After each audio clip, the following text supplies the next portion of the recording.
Good morning student, class 9। हम आपको chapter पढ़ा रहे थे नेताजी का चश्मा। और यहाँ पर हमने आपको बताया था कि नेता जो सुभाष चंद्र बोस हैं, उनकी एक मूर्ति जो थी वो किसने, नगर पालिका के एक प्रशासनिक जो सदस्य थे, उन्होंने नेता सुभाष चंद्र बोस की एक मूर्ति जो थी वो उस कस्बे के चौराहे पर लगा दी थी। और उन्होंने उनको अच्छे मूर्तिकारों की जानकारी नहीं थी, रुपया भी उनके पास इतना ज़्यादा नहीं था। अच्छे मूर्तिकार की अगर जानकारी होती उन्हें तो वो रुपया ज़्यादा लेते, तो इसलिए उन्होंने, और फिर उनका क्या था, नगर पालिका में जितने समय के लिए वो चुनाव लड़कर आए थे वो समय भी उनका ख़त्म हो रहा था। सारी परिस्थितियों को देखते हुए उन्होंने वहीं के एक स्कूल के जो आर्ट के टीचर थे, जो ड्राइंग के टीचर थे, उनसे ही वो मूर्ति बनवा ली। उन्होंने मूर्ति 1 महीने में बनाकर दे दी। पर मूर्ति जो थी अच्छी बनी थी, सुंदर बनी हुई थी, और उस पर क्या नाम है, 2 फुट ऊंची बस मूर्ति थी। कोट के बटन तक उस मूर्ति जो थी वो बनी हुई थी।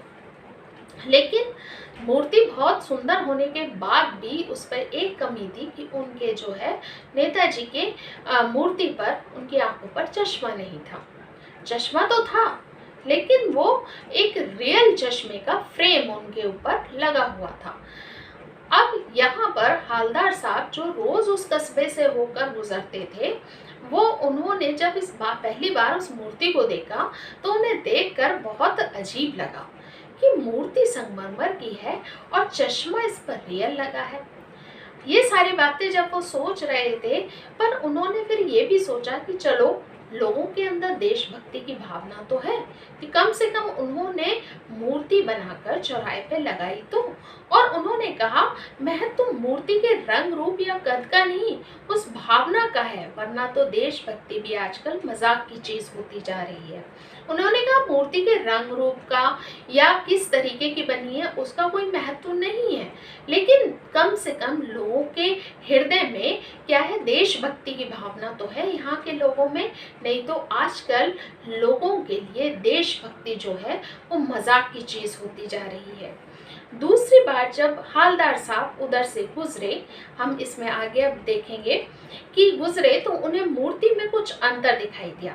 जब हालदार साहब हर 15वें दिन जब वहां से गुजरते थे, तो अगली बार जब वो वहां से गुजरे तो उन्हें मूर्ति में कुछ अलग दिखाई दिया। और वो क्या दिखाई दिया, ध्यान से देखा तो पाया कि चश्मा दूसरा है। और उन्होंने जब मूर्ति की तरफ देखा तो उन्होंने क्या देखा कि जो उस दिन वो चश्मे का फ्रेम लगा हुआ था, वो फ्रेम ना होकर आज दूसरा फ्रेम उनके मूर्ति पर लगा हुआ था। पहले मोटे फ्रेम वाला चौकोर चश्मा था, अब तार के फ्रेम वाला गोल चश्मा है। पहले मोटे फ्रेम का जो था चौकोर चश्मा लगा हुआ था, अब जो है तार के फ्रेम का जो है वो गोल चश्मा लगा हुआ है। हालदार साहब का कौतुक और बढ़ा, और हालदार साहब का कौतुक और बढ़ गया, उनकी हैरानी और बढ़ गई कि आखिर चश्मा चलो लगा था वो भी ठीक है, पर ये चश्मा बदल क्यों गया। उनकी हैरानी, कौतुक मीन्स हैरानी, उनकी हैरानी और बढ़ गई। और यहाँ पर उन्होंने बताया कि वाह भाई, क्या आइडिया है, मूर्ति कपड़े नहीं बदल सकती लेकिन चश्मा बदल ही सकती है। उन्होंने कहा, ये आइडिया भी बहुत अच्छा है कि मूर्ति चलो कपड़े तो नहीं बदल सकती, पर कम से कम चश्मा तो बदल सकती है। तीसरी बार फिर नया चश्मा था, और तीसरी बार जब वो हालदार साहब वहां से गुजरे, उन्होंने देखा कि फिर चश्मा जो था वो उनका नया चश्मा लगा हुआ था। हालदार साहब को आदत पड़ गई हर बार कस्बे से गुजरते समय चौराहे पर रुकना, पान खाना और मूर्ति को ध्यान से देखना। अब हालदार साहब की रोज आदत पड़ गई थी, वो वहां से गुजरते थे, चौराहे पर रुकते थे, पान खाते थे, मूर्ति की तरफ देखते थे, और वहां पर हमेशा रुका करते थे। एक बार जब कौतूहल दुर्दुम्नीय हो उठा तो पान वाले से पूछ ही लिया। और जब उनका कौतूहल जो था, वो उनकी हैरानी जो थी वो बढ़ती ही जा रही थी, तो वो क्या हुआ कि अब जब उनका कौतूहल बढ़ता ही जा रहा था, जब उनकी हैरानी बढ़ती ही जा रही थी तो उन्होंने, जिसे यहाँ पर दुर्दुम्ने लिखा हुआ है शब्द, यानी कि जिस इच्छा को दबाना मुश्किल हो जाए, कि अब उन्होंने उनसे रहा नहीं जा रहा था, कि अब उनसे ये नहीं रहा जा रहा था कि मैं क्या करूं, ये हमेशा चश्मा क्यों बदलता है, किससे पूछूं। जब उनका ये बहुत ज़्यादा बढ़ गया तो उन्होंने पान वाले से ही पूछ लिया, जिसके यहाँ वो रोज़ पान खाया करते थे, उससे ही उन्होंने पूछ लिया, क्यों भाई, क्या बात है, क्या तुम्हारे नेताजी का चश्मा यह तुम्हारे नेताजी का चश्मा हर बार बदल कैसे जाता है। कहते हैं क्या बात है भाई, ये तुम्हारे नेताजी का चश्मा हर बार बदल कैसे जाता है। पान वाले के खुद के मुंह में पान ठुसा हुआ था। पान वाला जो था वो खुद के मुंह में उसके पान जो था वो ठुसा हुआ था, पान खा रहा था। वह एक काला, मोटा और खुश मिजाज आदमी था। वो एक काला आदमी था जो पान वाला था, बहुत मोटा आदमी था और खुश मिजाज था, यानी कि हमेशा खुश रहने वाला आदमी था। हालदार साहब का प्रश्न सुनकर वह आंखों ही आंखों में हंसा। हालदार साहब का ये प्रश्न सुनकर कि ये चश्मा बदल क्यों जाता है, तो वो आंखों ही आंखों में हंसा, क्योंकि पान खा रहा था। अगर वो जोर से हंसता तो उसका पान बाहर आ जाता, तो आंखों ही आंखों में हंसा। उसकी तोंद थिरकी। मोटा था तो उसके हंसने के कारण उसकी तोंद जो थी वो हिलने लगी। पीछे घूमकर उसने दुकान के नीचे पान थूका और पीछे घूमा और दुकान के नीचे उसने अपना पान थूका और अपनी लाल काली बत्तीसी दिखाकर बोला, कैप्टन चश्मे वाला करता है। और उसने अपना पान थूका और अपनी लाल काली बत्तीसी, जो कि पान खाने के कारण कैसी हो गई थी, लाल काली हो रही थी, वो अपने दांतों को दिखाकर बोला कि कैप्टन चश्मे वाला जो है ये काम करता है। क्या करता है, हालदार साहब को समझ नहीं पाए। हालदार साहब जो है वो कहने लगे क्या करता है, उनकी समझ में कुछ नहीं आया। चश्मा चेंज कर देता है, पान वाले ने समझाया। पान वाले ने कहा वो कैप्टन जो है वो नेताजी का चश्मा बदल देता है। क्या मतलब, क्यों चेंज कर देता है। हालदार साहब अब भी नहीं समझ पाए और वो कहने लगे क्या मतलब, क्यों बदल देता है, उनकी समझ में अभी भी नहीं आ रहा था।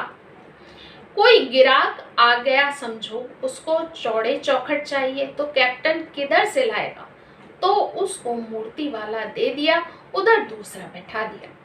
अब पान वाले ने हालदार साहब को समझाया कि अगर कोई ग्राहक, गिराक लिखा है यहाँ शब्द जिसका मतलब है ग्राहक, यानी कि कोई कस्टमर, अगर कोई कस्टमर आ जाता है और उसे चौड़े चौखट चाहिए यानी कि चौड़े फ्रेम का चश्मा चाहिए, तो कैप्टन किधर से लाएगा।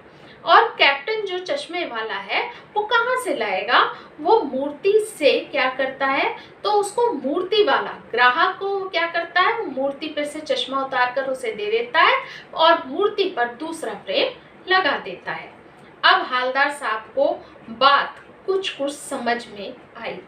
अब हालदार साहब को बात जो है कुछ समझ में आने लगी। एक चश्मे वाला है और उनको क्या समझ में आया कि एक चश्मे वाला है जिसका नाम कैप्टन है, उसे नेताजी की बगैर चश्मे वाली मूर्ति बुरी लगती है।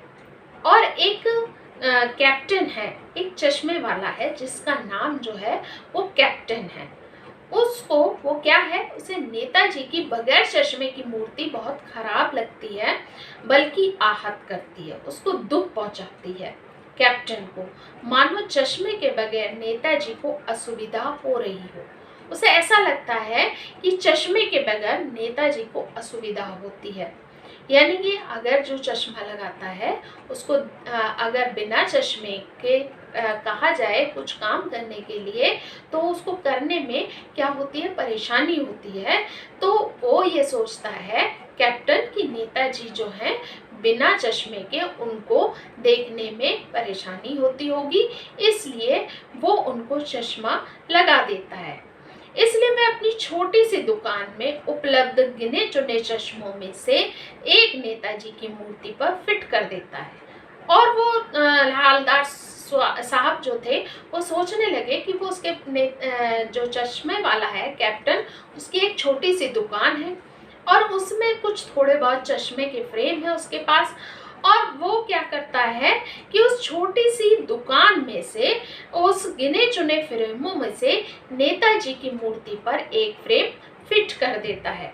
लेकिन जब कोई ग्राहक आता है और उसे वैसे ही फ्रेम की दरकार होती है, लेकिन अगर उस कैप्टन के पास कोई ग्राहक आ जाता है, कोई कस्टमर आ जाता है और उसे वैसा ही फ्रेम चाहिए जो नेताजी की मूर्ति पर लगा है, तो वो क्या करता है, तो कैप्टन चश्मे वाला मूर्ति पे लगा फ्रेम संभवतः नेताजी से क्षमा मांगते हुए लाकर ग्राहक को दे देता है। और वो जो फ्रेम है वो क्या करता है, कैप्टन चश्मे वाला मूर्ति पर से फ्रेम उतारता है, नेताजी से माफी मांगता है और ग्राहक को लाकर दे देता है और बाद में नेताजी को दूसरा फ्रेम लौटा देता है और बाद में नेताजी के ऊपर दूसरा फ्रेम लगा देता है। वाह भाई खूब, वाह भाई खूब, क्या आइडिया है। हवलदार साहब कहने लगे, वाह भाई ये क्या खूब आइडिया कैप्टन के पास है। लेकिन भाई एक बात अभी भी समझ में नहीं आई। हवलदार साहब ने पान वाले से फिर पूछा, नेताजी का ओरिजिनल चश्मा कहाँ गया। हवलदार साहब ने पान वाले से कहा कि मेरी बात अभी भी समझ में नहीं आई कि नेताजी का ओरिजिनल चश्मा कहाँ गया, जो असली में चश्मा संगमरमर का होना चाहिए वो कहाँ गया। पान वाला दूसरा पान मुंह में ठूस चुका था। पान वाला जो था वो दूसरा पान जो था वो मुंह में ठूस चुका था। दोपहर का समय था, दुकान पर भीड़ भाड़ अधिक नहीं थी। वह फिर आंखों ही आंखों में हंसा। दोपहर का समय था, भीड़ भाड़ कम थी दुकान पर, फिर वो उसके मुंह में पान था। अब वो फिर बोल नहीं पाया, आंखों ही आंखों में हंसा। उसकी तोन थिरकी और उसकी तोन जो थी हंसने के कारण हिलने लगी। कत्थे की डंडी फेंक, और कत्थे की डंडी को उसने फेंका। पीछे मुड़कर उसने नीचे पीक थूकी और उसने पीछे मुड़कर अपनी पीक को पीछे दुकान के पीछे थूका और मुस्कुराता हुआ बोला, मास्टर बनाना भूल गया। और उसने अपनी पीक को थूक कर बोला कि मास्टर जो है वो बनाना भूल गया। आज हम इतना ही पढ़ेंगे 9th क्लास। इसके आगे हम आपको अगले वीडियो में बताएंगे। Thank you.